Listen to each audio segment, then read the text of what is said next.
மாண்புமிகு முதலமைச்சர் அண்ணன் தளபதி அவர்களின் தலைமையில் இன்று முப்பெரும் விழா இன்று கோவையில் நடைபெறவிருக்கின்றது. இந்த முப்பெரும் விழா பொறுத்தவரை சமீபத்தில் நடைபெற்ற 18வது மக்களவைத் தேர்தலில் எங்கள் கூட்டணி இந்திய கூட்டணிக்கு வாக்களித்த தமிழக வாக்காளர் பெருமக்களுக்கு நன்றியினை செலுத்தும் ஒரு விழா. இந்த தேர்தலை பொறுத்தவரை தமிழக முதலமைச்சர் அண்ணன் தளபதி அவர்களின் 3 ஆண்டு கால ஆட்சிக்கு மக்கள் கொடுத்த நற்சான்றிதழ் என்றுதான் நாம் பார்க்க வேண்டும். அதே வேளையில் தமிழ்நாட்டில் திராவிட மண்ணில் மதவாத அரசியலுக்கு இடமில்லை என்று தமிழக மக்கள் இந்த தேர்தலில் தங்கள் வாக்குகளை செலுத்தி ஒரு விடையளித்துள்ளனர்.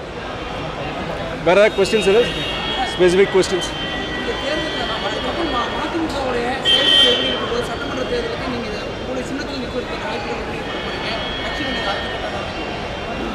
எங்களை பொறுத்தவரை திராவிட முன்னேற்ற கழகத்தின் தலைமையில் இந்த கூட்டணியில் மறுமலர்ச்சி திராவிட முன்னேற்ற கழகம் தொடரும்.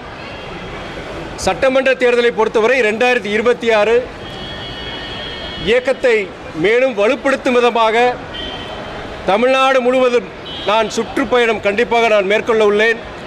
அது மட்டுமல்ல, 2026 பொறுத்தவரை நமது முதலமைச்சர் அண்ணன் தளபதி அவர்களின் வழிகாட்டுதலில் மறுபடியும் ஒரு மிகப்பெரிய வெற்றியை நாங்கள் பெறுவோம். அதற்கு நாங்கள் அந்த தேர்தலை ஒட்டி நாங்கள் செய்ய வேண்டிய பணிகள் நாங்கள் ஆயத்தமாகவும் என்பதை நான் சுட்டிக்காட்ட விரும்புகிறேன். இதுங்க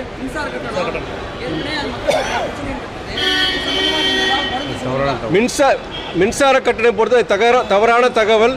நீங்கள் அது ஒரு வதந்தி தான் பார்க்கணும். நீங்கள் அந்த மாதிரி நிறைய சமூக வலைதளங்கள்லையும் சில செய்திகள் தான் தவறாக பரப்பிட்டு இருக்காங்க. அந்த மாதிரி எதுவும் இந்த மாதிரி அரசாங்கம் அந்த மாதிரி எதுவுமே அதை அறிவிக்கல. தவறான செய்தி அது. விக்கிரவாண்டி இடைத்தேர்தலை பொறுத்தவரை ஏற்கனவே சொன்ன மாதிரி நம்மளுடைய திமுக தலைமையிலான இந்த கூட்டணியில் மதிமுக தொடரும். அந்த கூட்டணி எங்களுடைய கூட்டணி சார்பாக திராவிட முன்னேற்ற கழகத்தின் வெற்றிக்கு நாங்கள் பாடுபடுவோம். கடந்த முறையில் பாராளுமன்ற தேர்தலில் அவங்க மகத்தான வெற்றி பெற்று தனிப்பெருமையாக ஆட்சி அமைச்சிருந்தாங்க பாஜக. இந்த சூழ்நிலை தற்பொழுது பெரிய அளவில் இடங்கள் கிடைக்காதனால கூட்டணி முறையில் ஆட்சி அமைச்சிருக்காங்க. இப்போ எதிர்க்கட்சிகளை ஒன்றிணைந்து ஒரு மாபெரும் ஒரு சக்தி அங்கே இருக்குது. எப்படி இருக்குது இந்த தடவை நாடாளுமன்ற தேர்தல் எப்படி இருக்குது? அந்த கூட்டத்தொடரில் எப்படி போகும்? அவங்க கொண்டு வர திட்டங்கள்லாம் எந்த மாதிரி இருக்கும்? நான் ஏற்கனவே இந்த ரிசல்ட் வந்தவுடனே சொன்ன ஒரே விஷயம் என்னென்னா, இது ஒரு மாற்றத்திற்கான ஒரு அறிகுறி, ஒரு புதிய ஆரம்பம். மதவாத பாஜக வீழ்த்தப்பட முடியாத ஒரு சக்திங்கிறத முறியடிச்சிருக்கிற இந்த தேர்தலுடைய முடிவுகள். முன்னாடி மாதிரி இன்றைக்கி தனிப்பெரும் சிம்பிள் மெஜாரிட்டி இன்றைக்கி பிஜேபிக்கு கிடையாது, அரசாங்கத்துக்கு கிடையாது. தெலுங்கு தேசம் மற்றும் ஜனதாதள் யுனைடெட் அவங்களுடைய ஆதரவு கண்டிப்பாக வச்சு தான் இந்த ஆட்சி அவங்க நடத்தியிருக்கிறாங்க. ஒரு கோலேஷன் கவர்மெண்ட் தான் சொல்ல முடியும். இந்த மாதிரி ஒரு தருணத்தில் கடந்த 10 வருடங்களாக தன்னிச்சையாக மக்களுக்கு விரோதமான சில சட்டங்களை அவங்க கொண்டு வந்திருக்காங்க. இனிமேல் அதற்கு வாய்ப்பு இல்லை. ஒரு ஜனநாயகத்திற்கு கிடைத்த வெற்றி ஏற்கனவே சொன்ன மாதிரி இந்த ஒரு புதிய ஆரம்பம், ஒரு புதிய நம்பிக்கையை கொடுத்துருக்கு. அடுத்து பொறுத்த வரைக்கும் ஒரு சர்வாதிகாரமான அந்த போக்கு பொறுத்த வரைக்கும் இனிமேல் அதுக்கு வாய்ப்பு இல்லைங்கிறதா இந்த தேர்தல் முடிவு சொல்லியிருக்கு. நீண்ட நெடுங்காலமாக வைகோ அவர்கள் பாராளுமன்றத்தில் முதலாக போறீங்க. தலைவர் வைகோ பொறுத்த வரைக்கும் நீங்கள் சொன்ன மாதிரியே இந்தியாவின் சிறந்த ஒரு நாடாளுமன்ற உறுப்பினர் இருந்திருக்கிறாரு. நாடாளுமன்றத்தின் டைகர் என்று, பார்லிமெண்ட்ஸ் டைகர் என்று நம்முடைய தமிழ்நாடு மட்டும் கிடையாது, இந்தியா முழுவதும் இருக்கிற அரசியல் தலைவர்களால் மூத்த நாடாளுமன்ற உறுப்பினர் பாராட்டப்பட்டவர். அவரை பொறுத்த வரைக்கும் ஒரு பெரிய ஒரு ஆளுமை. எனக்கு இது முதல் தடவை அரசியலுக்கு 4 வருடங்கள் தான் ஆகின்றது. நாடாளுமன்றத்தில் முதலாக மக்களால் தேர்ந்தெடுக்கப்பட்டு நாடாளுமன்றத்தில் போயிருக்கிறேன். நான் மூத்த நாடாளுமன்ற உறுப்பினர்கள், இந்தியா கூட்டணியை சார்ந்த மூத்த நாடாளுமன்ற உறுப்பினர் அவங்களுடைய வழிகாட்டுதலோடு நிறைய படிக்க வேண்டியது இருக்குது, கடுமையாக உழைக்க வேண்டியது இருக்குது. முடிஞ்சால் தான் அட்லீஸ்ட் ஒரு பாஸ் மார்க்லாச்சும் வாங்கணும். நான் கண்டிப்பாக என்னால் முடிஞ்ச வரைக்கும் திருச்சி நாடாளுமன்ற தொகுதி மக்களுக்கு மட்டுமல்லாது தமிழக மக்களுக்கும், தமிழகத்தை பாதிக்கக்கூடிய எந்த விஷயமா இருந்தாலும் சரி, தமிழுடைய நலனுக்கு தமிழக மக்களின் நலனுக்காக ஒரு நாடாளுமன்ற உறுப்பினராக சிறப்பாக நான் செயல்படுவேன் என்கிற வாக்குறுதியை கொடுக்குறேன். விக்கிரவாண்டி இடைத்தேர்தலில் பாமக 40 நாடாளுமன்ற உறுப்பினர்கள் வந்து வெற்றி பெற்றது பிரயோஜனம் இல்லை, சும்மா பார்லிமெண்ட்டுக்கு போயிட்டு வருவாங்கன்னு சொல்லி பிஜேபி தொடர்ந்து பேசிக்கிறாங்க. அதாவது அவங்க இன்னைக்கு தமிழ்நாட்டை பொறுத்த வரைக்கும் வாஷ் அவுட் இன்னைக்கு கிட்டத்தட்ட 11 இடங்களில் பாஜக டெபாசிட் இழந்திருக்கிறாங்க. அதை அவங்க யாரும் சொல்ல மாட்டேங்கிறாங்க. அது இல்லாமல் கிட்டத்தட்ட 10 வருடங்கள் கழித்து முதல் முறையாக பாஜக பொறுத்த வரைக்கும் சிம்பிள் மெஜாரிட்டி இல்லாமல் கூட்டணி இயக்கங்கள் சந்திரபாபு நாயுடு ஐயா அவங்களுடைய தெலுங்கு தேசம், நிதிஷ்குமாருடைய ஜனதாதள் யுனைடெட் இது இல்லாமல் அவங்க ஆட்சி நடத்த முடியாது. அப்போது பழையபடி அந்த சர்வாதிகார போக்கு சரி, மக்களுக்கு விரோதமான சில சட்டங்களை அவங்க கொண்டு வர முடியாத சூழ்நிலை முதல் கட்டமாக இந்த தேர்தலில் வந்திருக்கு. இது ஒரு நல்ல வாய்ப்பு, ஒரு நல்ல ஒரு ஆரம்பம்னு சொல்கிறேன் நான். பாஜக அதை சொல்ல மாட்டேங்கிறாங்க.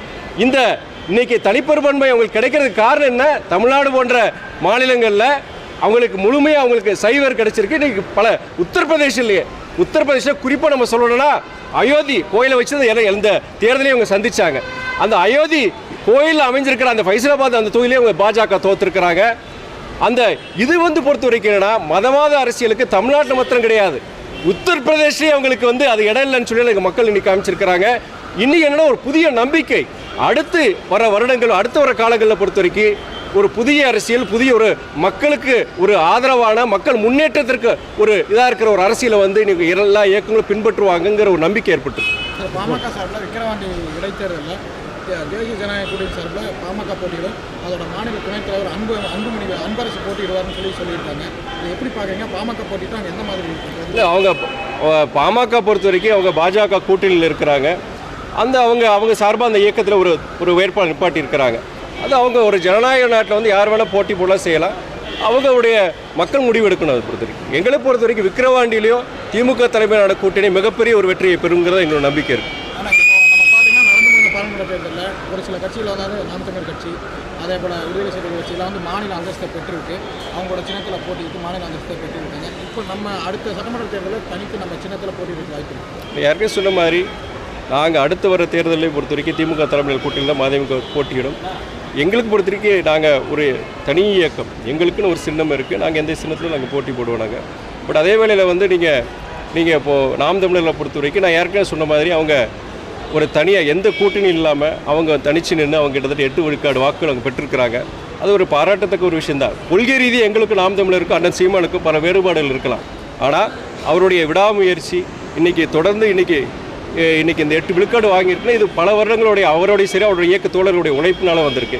கொள்கைகள் சித்தாந்தங்கள் படி எங்களுக்கு பிடிக்காது அது நாங்கள் வேறுபடுறோம் நாங்கள். பட் அதே நேரத்தில் தனிப்பட்ட முறையில் பார்க்கும்போது அது பாராட்டத்தக்க விஷயம் தான் சொல்லுவாங்க. இப்போ விக்கிரவாண்டி இடைத்தேர்தலில் அதிமுகவுக்கு சீட்டு ஒதுக்கப்பட்டால் போட்டியிட தயாராக இருக்குங்க.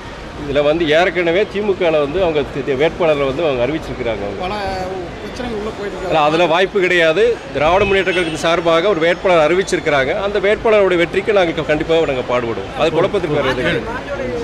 மாஞ்சோலையை பொறுத்த வரைக்கும் நாங்கள் என்ன சொல்லியிருக்கோன்னா மனிதாபிமான அடிப்படையில் பொறுத்த வரைக்கும் கிட்டத்தட்ட பல வருடங்களாக அரை நூற்றாண்டுக்கு மேலாக அங்கே இருக்கிற தொழிலாளர்கள் வாழ்ந்திருக்கிறாங்க. அதுதான் அவங்களோட இருப்பிடம் பிறப்பிடமாக இருந்திருக்கிறாங்க.